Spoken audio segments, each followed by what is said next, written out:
Jungle.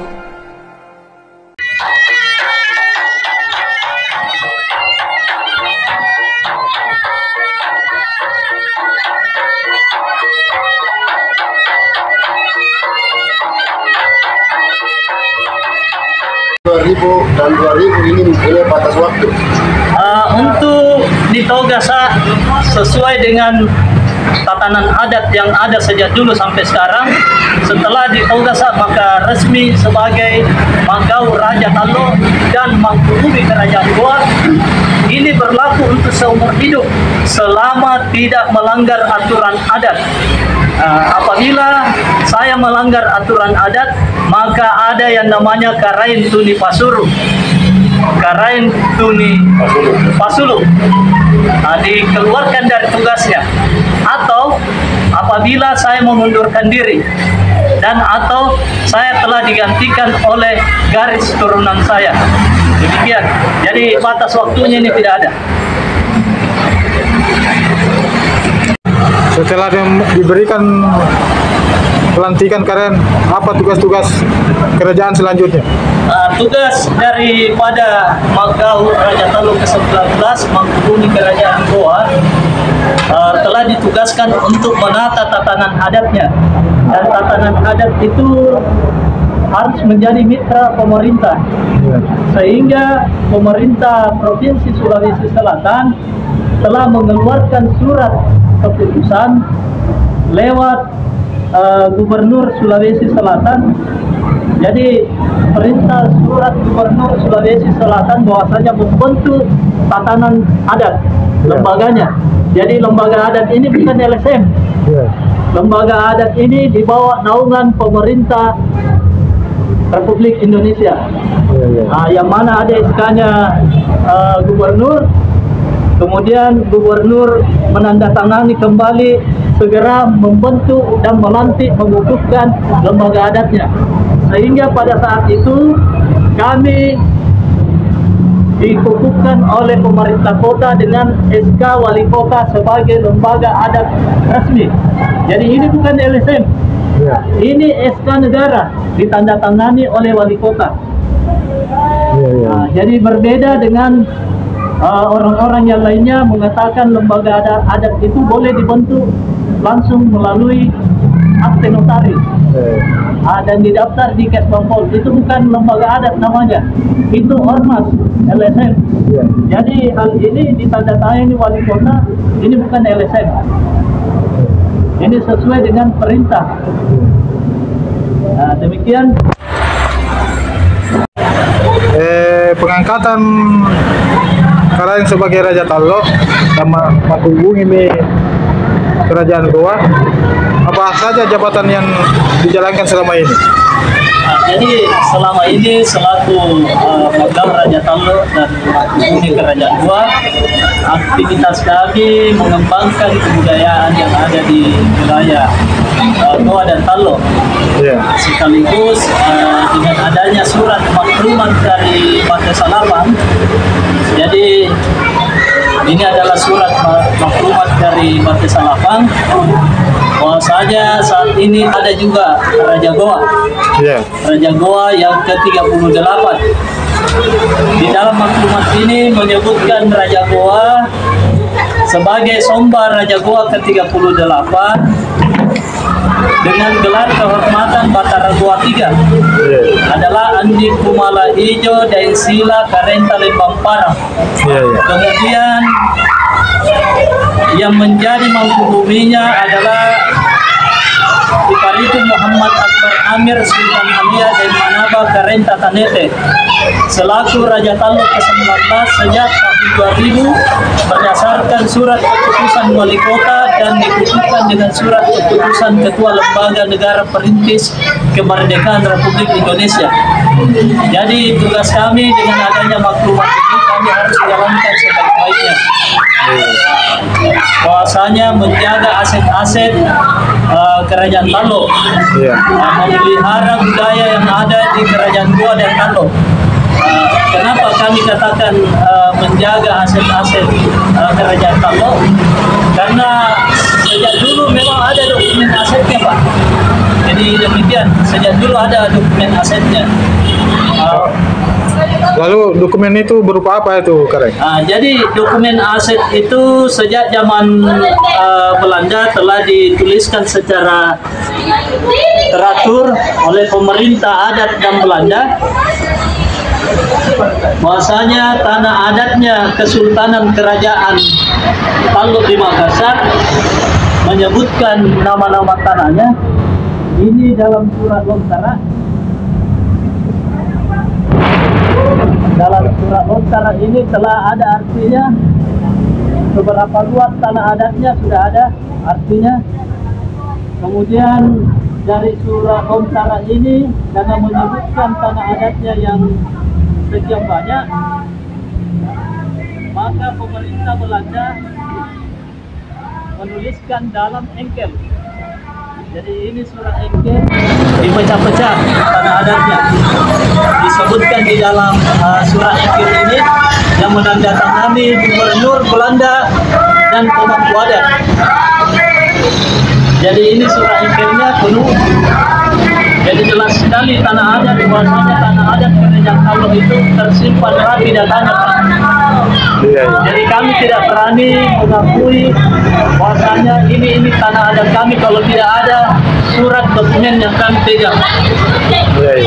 Di mana ada kerajaan besar di Indonesia Timur tidak memiliki tanah biar satu jengkal, ini omong kosong. Dan tanah itu hanya satu dokumennya yang disimpan rapi oleh pemangku adat, berada di Port Rotterdam Pak. Jadi ini surat tanah adat ini semua kami simpan. Jadi ada surat Lontaranya juga.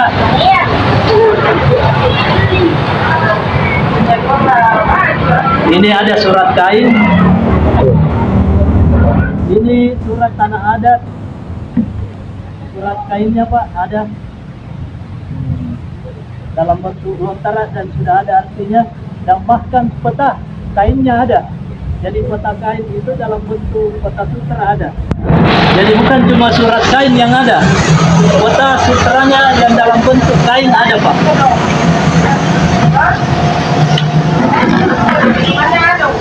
Tapi ini hanya dipegang oleh pemangku adat dan tidak ada duanya. Jadi surat tanah adat ini dalam bentuk peta kepemilikan tanah adat hanya kami serumpung yang pegang.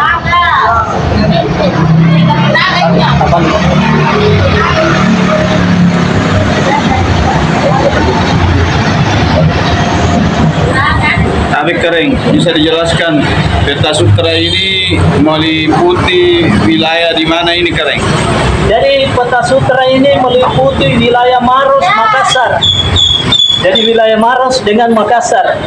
Bukan cuma peta sutranya, jadi peta platnya juga ada. Jadi yang menyebutkan tentang tanah adat itu dalam bentuk sutra ada, dan dalam bentuk juga plat ada Pak. Ini sama kan dengan isinya sama. Semua menyebutkan tanah adat. Jadi semua di sini ada 16 kampung, 16 pemangku adat, semua memiliki tanah adat. Dan surat dokumen tanah adatnya ada di dalam engkel ini Pak. Siap. Sudah tadi kan. Tapi Kareng, ini kan meliput tanah adat Kerajaan Taluk.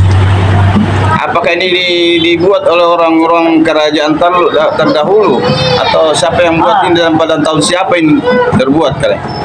Ini dibuat oleh pemerintah Belanda saat itu. Iya. Karena saat itu adalah pemerintah Belanda yang memerintah onder Afdelin. Onder Afdelin. Jadi onder Afdelin di sini tertuliskan Onderat Afdelin Maros, pemerintahan Maros, Afdelin Makassar, pemerintahan Makassar di wilayah Makassar. Jadi ini dokumennya pun semua tercatat dalam buku Pak. Jadi bukan cuma sekedar peta sutra saja, tetapi semua yang menggarap di lapangan ada dalam catatannya. Dalam catatan lengkap. Lengkap. Jadi ini ada buku tanah adatnya. Dalam buku tanah adat ini menyebutkan para penggarapnya di dalam. Jadi kalau ada pemangku adat yang mengeluarkan dokumen seperti ini, boleh kita pertanyakan dari mana asalnya. Karena dokumen ini hanya satu, Pak. Ini bukan terbuat dari kain, kertas, tetapi ini sutra. Benar. Sutra. Iya. Ini kering. Tadi. Iya. Ini buku apa namanya ini, buku rinci apa namanya ini? Ini buku B. Buku B. Buku Kalau B buku ini B akan melahirkan buku C. Rinci. Jadi dasar daripada buku B itu adalah buku A. Dasar daripada buku C adalah buku B. Jadi semua yang ada di kecamatan dasarnya di sekarang tadi sudah menyebut buku A, buku B, buku C. Kalau buku A itu pemegangnya siapa, Kering? Pemegangnya pihak pemerintah Belanda. Kalau buku B pemegangnya pemangku adat. Kalau buku C pemegangnya kecamatan. Kasih. Tambah gini anuannya. Iya. Iya. Ya. Begini, ini ini khusus ke ini. Kareng Narang ini adalah, kalau saya tahu adalah keturunan daripada Androng Guru Tamat Lalang. Dan saya ketahui dari pihak ibu atau datuk perempuan daripada Kareng Narang ini adalah keturunan dari kerajaan Malawakan dari Mat Pindri, Kareng Ganjilo. Iya. Dan sekarang Den Narang ini dikenal sebagai pemerhati budaya. Dan saya dengar sering dipanggil untuk narasumber. Seiring daripada itu, daripada kegiatan budaya ini selalu bersama dengan pemangku adat kerajaan Tallo, yaitu Karengak Pak sendiri sering bersama-sama di Benteng Somboopu, malah sering dipanggil di Benteng Rotterdam, sering dipanggil di Pameran Pusaka, ya. Lalu diundang jadi narasumber. Apakah selain daripada Karengak selaku Raja Tallo ini, kan saya dengar ini ada lagi muncul Raja Tallo baru ini yang mengaku dirinya sebagai Raja Tallo. Apakah ini sering juga dipanggil di setiap kegiatan kebudayaan ini? Tolong dijelaskan dulu, Kareng Narang. Selama ini ada kegiatan-kegiatan budaya, misalnya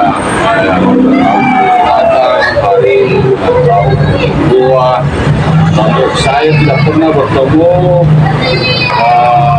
orang yang mengaku Raja Tallo ke-19 itu yang atas nama Andi Iskandar Is Antik Pasore Karenta Bontomajan, dan terus gelar Karenta ini semasa pemerintahan Raja Go ke-34 sudah tidak ada gelar Karaen lagi. Sudah dilikuidasi ke gelarnya itu Kakarengan di kampung-kampung, diganti dengan Androng Guru. Jadi Campage diganti Androng Guru Taing, Taman Lalang Karenta Taman Lalang diganti dengan Androng Guru Taman Lalang, Karenta Likupung diganti dengan Androng Guru Likupung, 42 begitu. Karenta Ganjilo diganti Androng Guru Ganjilo, terus dan seterusnya. Jadi kalau ada yang mengatakan dirinya Karenta ini, siapa yang melatih dia? Kan pada masa kerajaan gua Lego 34 itu tidak lagi gerak Karaeng. Walaupun budaya kita tidak kata pengalaman kita itu kepada pejabat, biasanya orang-orang kampung itu bagi Karaeng kepada pejabat seperti kepala ibu. Nah kalau masyarakat biasa yang menggelar dirinya Karaeng, taruhlah contohnya, saya ini bapak saya adalah raja, sudah boleh diganti jadi raja, tapi saya selaku anak selaku putra mahkota karena sudah pernah saya diganti jadi raja, sebenarnya tidak boleh itu yang dilaksanakan begitu, karena kita ini masih masyarakat biasa, hanya kami kalau berundang orang itu menghargai kita. Jadi tapi yang masih yang ada budaya itu tidak boleh dia dipanggil Karaeng kalau sudah mendapatkan jabatan katakan lain itu jabatan manifestasi daripada bantuan untuk melakukan pemerintahan di atas bumi ini mengayomi mengasih menyayangi itu rakyat tidak tertanda dengan saya kerai dapur keringanan hati orang lain tetapi yang mengaku keringanan ini ada yang mengaku raja kamu terus bukan mengurus budaya mengurus adat tapi mengurus cara-cara peninggalan kerajaan dan mereka program dia yang berhasil itu namanya kewenangan bukan kewenangan sama kadang itu berseling di balik lembaga adat atau begitu. Sekali lagi saya bertanya keren tadi kita sebut itu nama yang mengaku sebagai Raja Talu ke-19 dan saya pernah lihat itu sekilas dia punya KTP dia termasuk warga desa Taing. Jadi begini di Taing itu sebahasa setelah presiden meminta kaitan kereta maka yang mengapa pemerintahan di sana tidak ada lagi ibarat yang lain itu selain dalam kereta itu yang sudah dihapus sudah karena ini kalau ada yang kemarin lagi kalau aku dengan kereta ini itu tapi ini yang mengaku Raja Talu ke-19 yang berdomisili di Desa Taing tidak bagian daripada keluarga Alun Guru Taing. Tidak ada hubungan keluarganya dengan Desa Taing. Saya tahu persis dari kakeknya itu ketika kepala desa di sana itu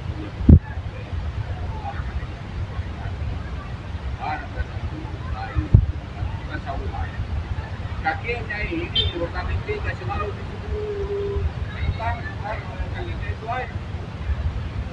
Jadi kalau dia kerai keturunan raja, mengapa keturunan luar daripada saya?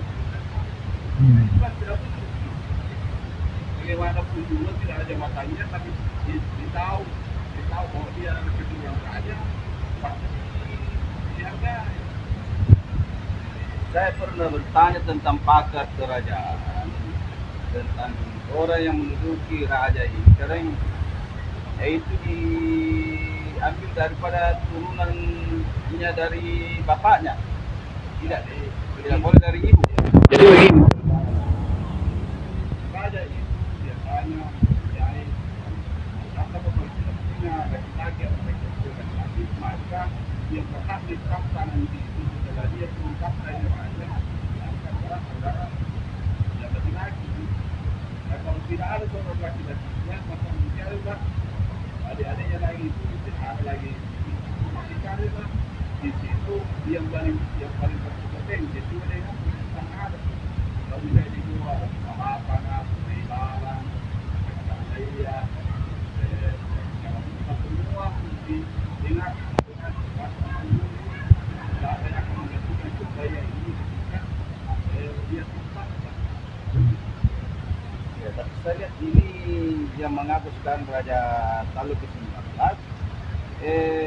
garis keturunan yang diambil di silsilah yang saya lihat ini dari ibu turun. Itulah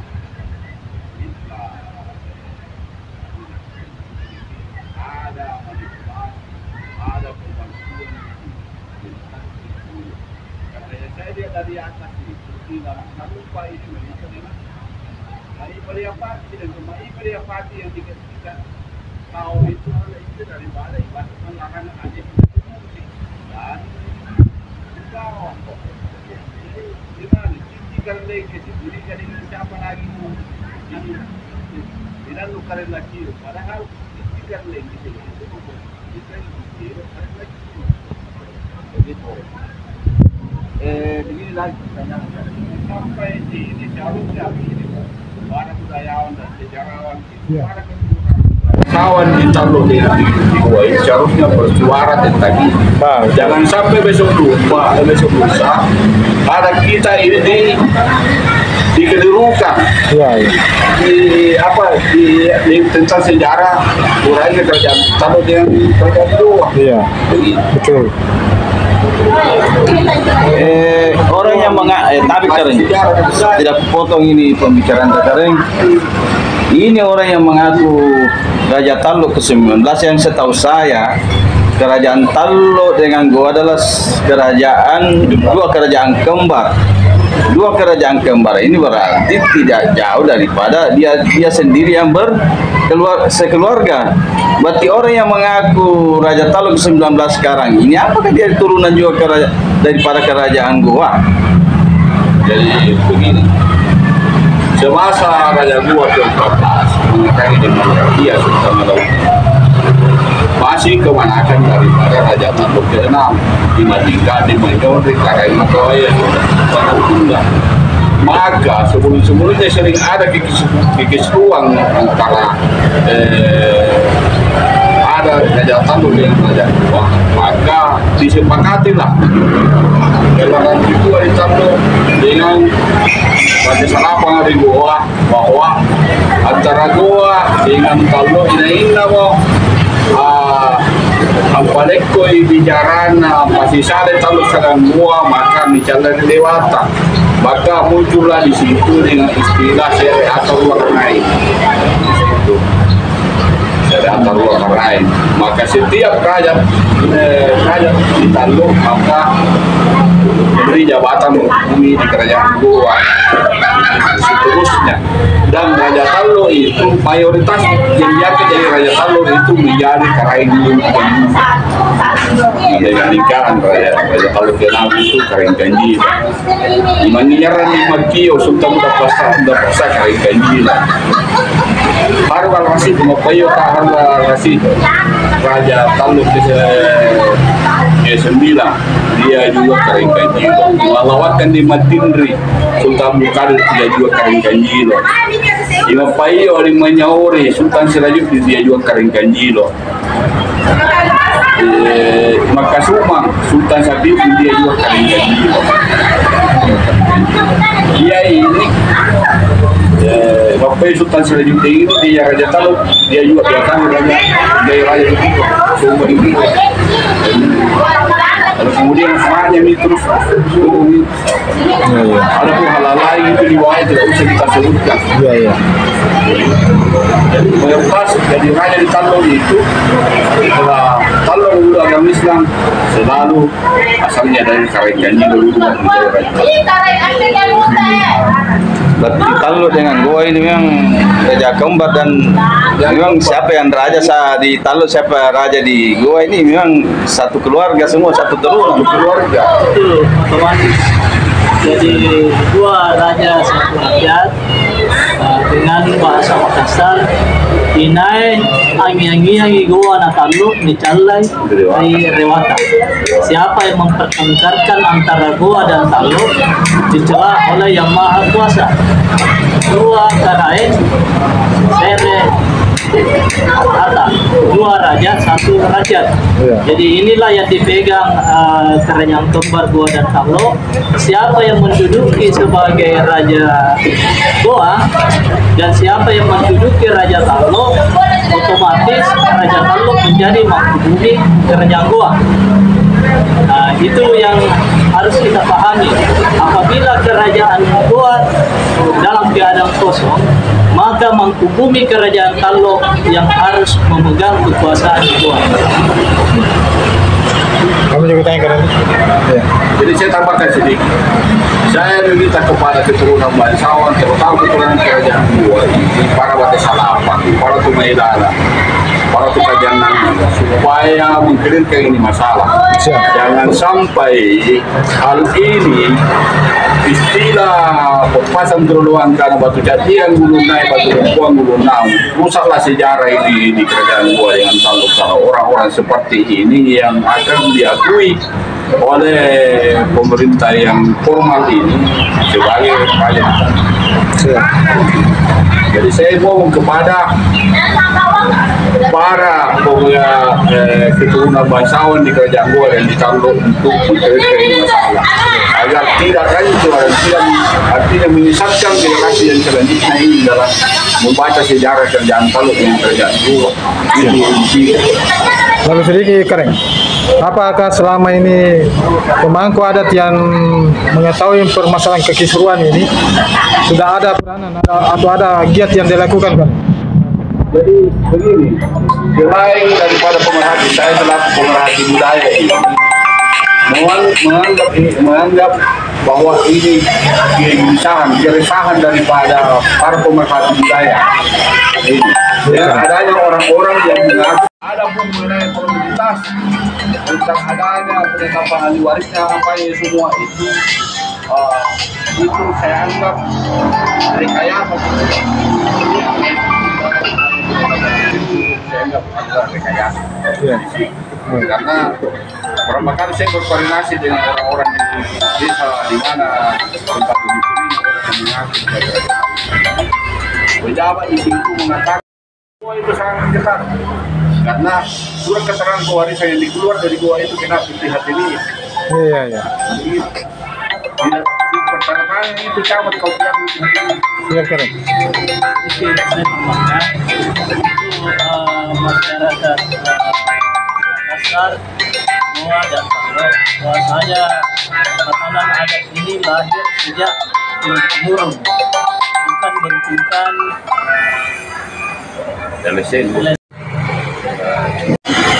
selaku pemerhati budaya dan turunan ahli waris daripada Tunggul Tawalagan memohon kepada Raja Goa ke-38 dalam hal ini Sombaya Andi Ijo Andi Kumala Ijo di sisi Kareng dan Bamparan Mataram Goa ke-3 supaya bersuara tentang hal ini yang tentang keberadaannya ini yang mengaku Raja Taluk ke-19. Mohon kepada Subanta yang membasuh apalagi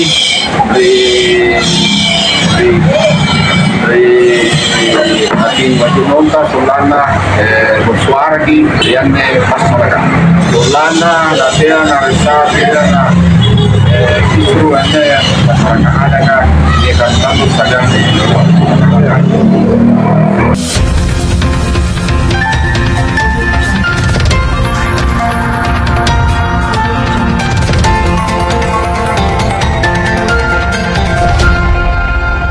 Audio Jungle.